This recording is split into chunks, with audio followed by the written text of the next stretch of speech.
Hello, everyone. Welcome to the Newsbrowse News broadcast. According to a report by the Asahi Shimbun, Taiwan's military conducted a major coastal defense exercise on Tuesday, simulating the destruction of an invading Chinese amphibious force, firing rockets and artillery simultaneously from 8 positions along a 20-kilometer stretch of coast in central Taichung. The drill was designed to test troops in a more realistic combat scenario, with significantly reduced preparation time. Unlike previous highly choreographed exercises, the military limited preparation to just 1 day rather than a full week and avoided fixed routine formations. The drill utilized domestically developed Thunderbolt 2000 mobile rocket systems, U.S.-made Paladin howitzers, and anti-tank missiles to establish a coastal kill zone. Taiwan's government has been modernizing its armed forces to make training less predictable and highly mobile in response to near-daily operations by Chinese warplanes and vessels around the island. Taiwanese officials emphasized their resolve to deter Beijing from attempting to change the status quo by force. According to NPR, a new study by the Uppsala Conflict Data Program, UCDP, at Uppsala University in Sweden reveals that global conflicts have surged to levels not seen since World War II. In 2025, researchers recorded 65 active conflicts worldwide, with direct conflicts between individual states doubling from the previous year to 8, the highest number since data collection began in 1946. These interstate wars included the conflicts between Russia and Ukraine, and Iran and Israel. Additionally, the report highlights an alarming spike in lethal violence, with approximately 244,600 people killed in 2025. This marks the highest number of conflict-related fatalities since the 1994 Rwandan genocide. The war between Russia and Ukraine was the deadliest interstate conflict of the year, accounting for 62% of all battle-related deaths, while the war in Sudan saw a devastating surge in violence directed against civilians.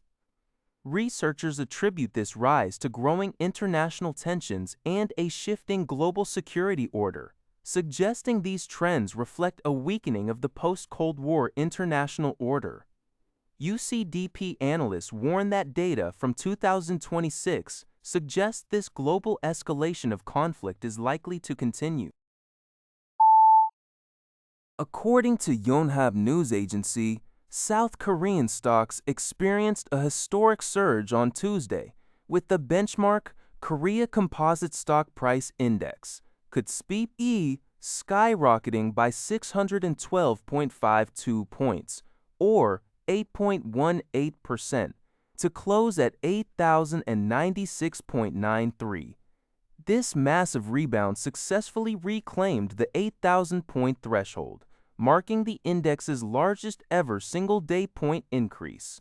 The local currency also strengthened significantly, rising 22.91 to close at 1,512.11 against the US dollar. This dramatic turnaround followed an 8% plunge on Monday, triggered by worries over AI profitability and potential U.S. interest rate hikes. Investor confidence was restored on Tuesday by news of an immediate ceasefire between Israel and Iran after warnings from U.S. President Donald Trump, alongside a robust tech recovery on Wall Street. Big tech giants like Micron and Nvidia saw strong gains, indicating solid business fundamentals in AI. Major local semiconductor shares rallied aggressively, with Samsung Electronics climbing 8.97% and SK Hynix jumping 15.91%.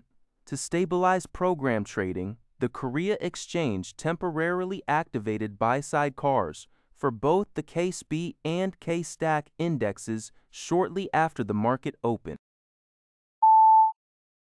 According to a report by the International Campaign to Abolish Nuclear Weapons, ICAN, covered by Al Jazeera, global spending on nuclear weapons reached an all-time high of $119 billion last year.